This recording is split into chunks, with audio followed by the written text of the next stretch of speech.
Hello, welcome. Very stormy day here today, a lot of rain and wind, but thank you to all the people who've watched my first couple of videos.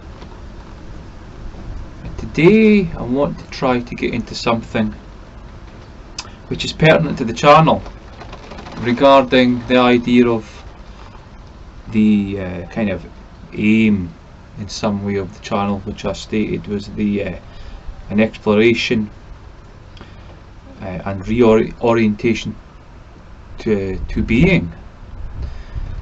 And I suppose that was partly inspired, well, a lot inspired by the philosopher called Martin Heidegger, and it's pertinent in relation to the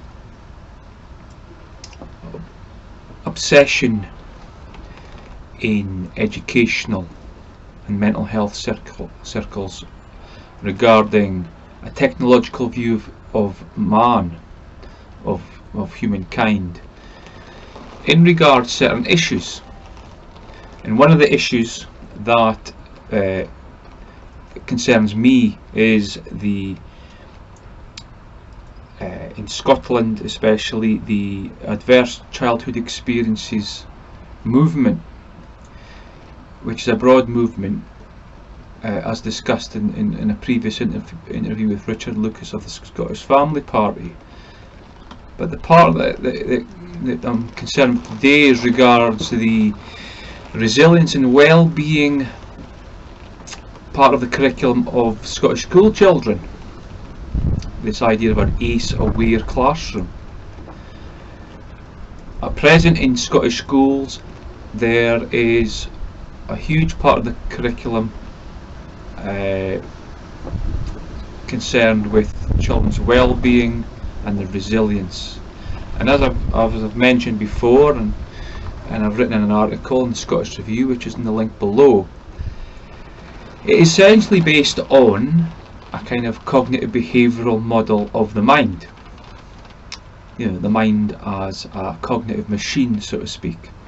And so children in schools are encouraged to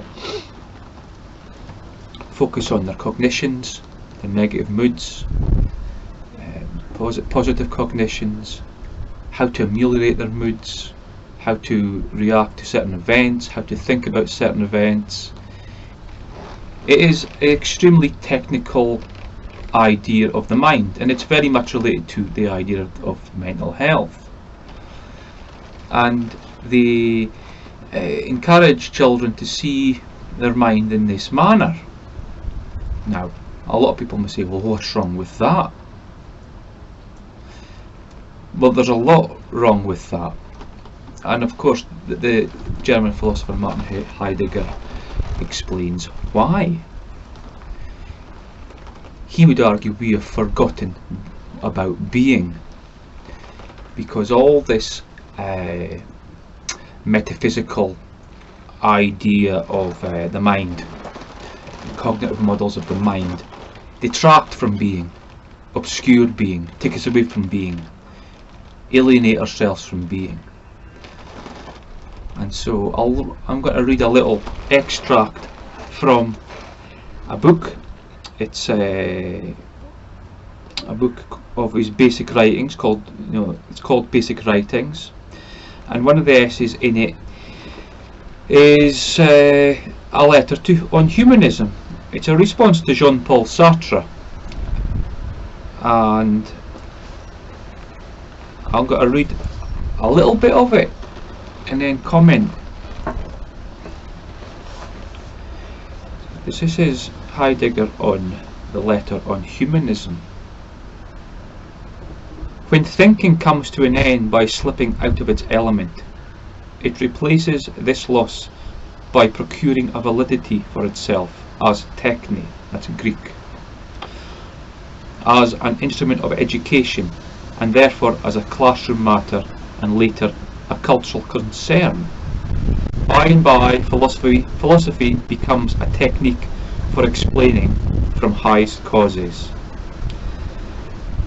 One no longer thinks, then. One occupies himself with philosophy. In competition with one another, such occupations publicly offer themselves as isms, cognitivism, and try to offer more than the others. The dominance of such terms is not accidental. It rests above all in the modern age upon the particular dictatorship of the public realm. So the public realm's away from one individual in their essential being, as Heidegger would say. However, so-called private existence is not really essential in this mode. That is to say, free human being. It takes it away from free human being, the being of being a human. It simply insists on negating the public realm. It remains an offshoot that depends upon the public and nourishes itself by a mere withdrawal from it. Hence, it testifies against its own will to its subservience to the public realm. But because it stems from the dominance of subjectivity, the public realm itself is the metaphysically conditioned establishment and authorization of the openness of individual beings in their unconditional objectification. So, this kind of public philosophy, the cognitivism, seeing the model of the mind as a computer, of children's minds as mere cognitive machines to be used, looked at, manipulated. There's the idea of, amongst this resilience, ace-aware classroom, that this is going to benefit the public realm, but actually it's a negation of that. It negates the kind of contact of human beings amongst each other in a very subtle way. Language thereby falls into the servants of expediting communication along routes where objectification, the uniform accessibility of everything to everyone, branches out and disregards all limits. In this way, language comes under the dictatorship of the public realm, which decides in advance what is intelligible and what must be rejected as unintelligible. And in the mental health model of resilience, well-being, and ace-aware, under this general kind of cognitive analysis of the mind and its application to children's problems, other ways of dealing with human being, one's own being, disappears. The idea of suffering under the ace-aware ideology is seen as something, a cognitive symptom that must be dealt with in a very technical manner. But of course, that is a kind of very dictatorial, reductive view of what suffering might be. What is said in Being and Time, 1927, sections 27 and 35 about the they, I suppose the public realm, in no way means to furnish an incidental contribution to sociology. Just as little does the they mean merely the opposite, understood in an ethical existential way of the selfhood of persons. Rather, what is said there contains a reference, thought in terms of the question of the truth of being, to the world's primordial belongingness to being. This relation remains concealed beneath the dominance of subjectivity that presents itself as the public realm. So in other words, this idea that one can be a master of one's subjectivity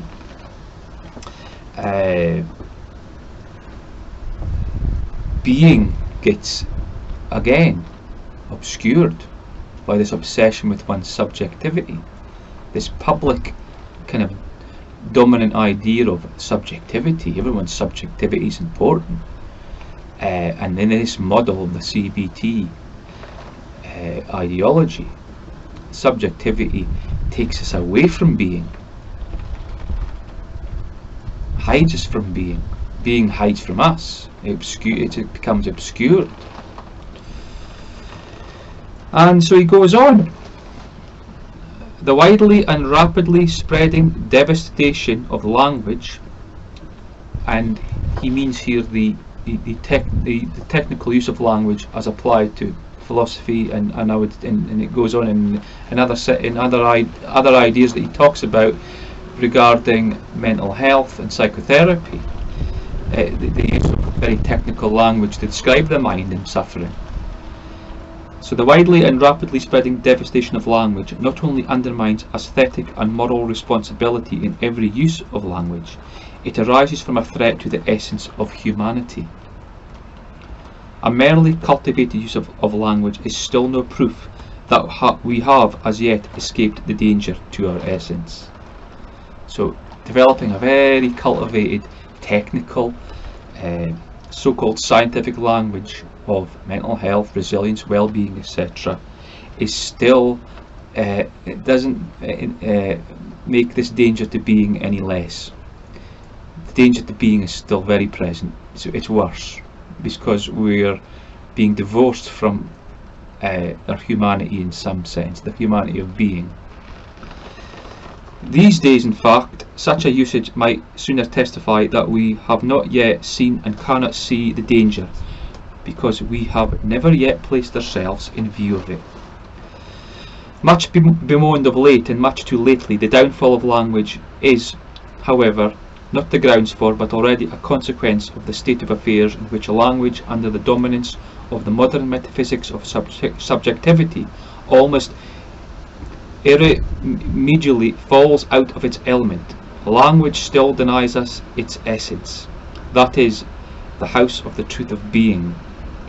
So in other words,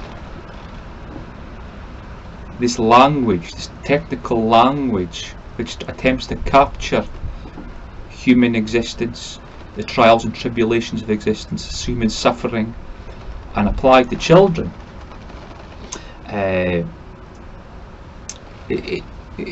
language is a very inaccurate way to try to get at what it is to be a human being, what it is to be a child in the world. It hides us from that. It escapes us. Language is an inaccurate kind of instrument, especially using this technical, scientific, well-being, resilience sense. Instead, language surrenders itself to our mere willing, and trafficking as an instrument of domination over beings. Beings themselves appear as actualities in the interaction of cause and effect. We encounter beings as actualities in a calculative, business-like way, but also scientifically and by way of philosophy. No comment. By way of philosophy and explanation, with explanations and proofs. Even the assurance that something is inexplicable belongs to these explanations and proofs. With such statements we believe that we confront the mystery. But of course, they don't. As if it were already decided that the truth of being lets itself at all be established in causes and explanatory grounds, or what comes to the same in their incomprehensibility. But if man is to find his way once again into the nearness of being, he must first learn to exist in the nameless. And I'll stop there. to exist in the nameless. Before the days of resilience and well-being, children were free to play, to explore. This obsession with subjecting them to this very technical idea of the mind, of mental health, was not in schools. So what's it all about? Why has this come about? Some would say, well, it's for mental health, there's a mental health crisis, etc., etc. But of course there's the huge danger of well, as Heidegger would say, obstructing being, or getting away from being in some way by doing this. And also the children start to see themselves solely as human beings in this technological way. And it's a technological and medical kind of way, in the medical sense as in mental health sense. But we have to be very wary. And the reason we have to be wary, because in history such things have occurred before under medical and scientific tyrannies. And I'm going to read just a tiny little bit and then end this video. It's a book called Russia's Political Hospitals by Sidney Block and Peter Redway. It's about the Soviet psychiatric system under totalitarian communism. And the foreword is written by a Soviet dissident called Vladimir Bukovsky, who spent time in psychiatric hospitals. Because in the Soviet realm, in the Soviet era, dissidents were taken to psychiatric hospitals. Keep in mind the Scottish hate crime bill. Keep in mind developments in Scotland regarding that, and the COVID era of public health. Just bear it in mind. We'll touch on it in later videos. This is Vladimir Bukovsky in the foreword. The problems which authors analyse in this book are exceptionally complex.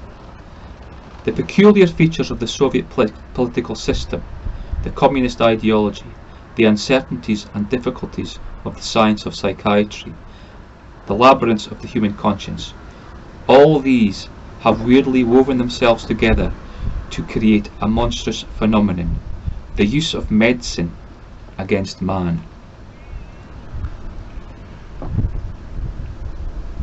Paradoxical though this phenomenon seems, it is apparently symptomatic of our times in which the highest achievements of human thought, science and technology have suddenly boomeranged against man, putting his very existence in doubt. The rapid development of technology threatens to break down our ecology, and the discovery and exploration of atomic energy have made possible the complete destruction of life. So what about the ecology of being? Being deconstructed via well-being resilience ideology under the guise of the mind as a machine. What about the ecology of children's existence? Their existential condition of being in the world. Is that not an ecology? And just one last point before I finish. Nicola Sturgeon tweeted something just a few days ago. It was an essay by Henry Kissinger on the future of humanity, which he thought was very interesting. It was essentially how in the future artificial intelligence, transhumanism, would come to dominate our existence. That, I think, Heidegger would argue, would be existential genocide. There's a darkness and a sinister nature to this idea of technology infiltrating all aspects of our existence and turning our children's minds, or our children's minds, towards seeing their mind in a technological manner, is a danger to being, as Martin Heidegger, I believe, would argue. But this is something we can ponder on to next time. So thank you very much. Take care.